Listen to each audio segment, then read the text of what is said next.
السلام عليكم ورحمة الله وبركاته. كم جرتنا بليوان نجاك أبدو جرتو الحمد لله. هذا كنا كانت تسنوي كنا نوجه داودا. بردون قويا تكتبوا إنك نقول إكونو لا جروبي يا فرنجي. نكنا بيتين نويتو إفنين بربادني.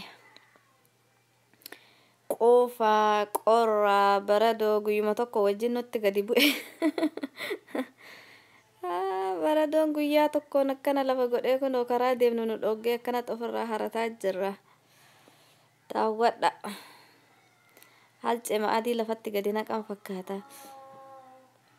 Galgalarraa haga halkan haga bariitti bu'ee kinoo akkana fakkaata guyyaa tokkoon akkana nu godhe mee maal taana.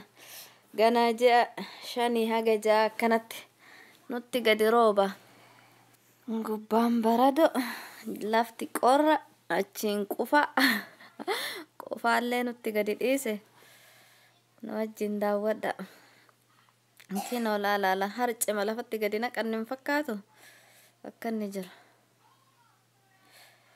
Akkatti qorru ammoo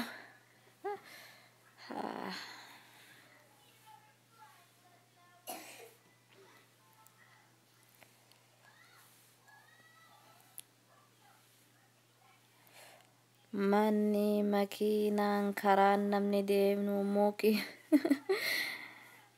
Galgaluma takkaan akka malee bu'e guddaa bu'e kinoo akkanatti addaatee garagalela.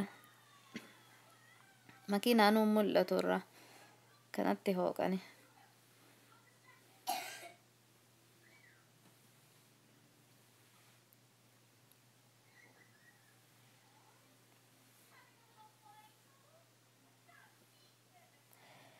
Laftana wayitee aduudha citaa muranii wayita qabbanni amma dhufaa jirru san baalatu mukarraa gadi bu'aa baala haranii.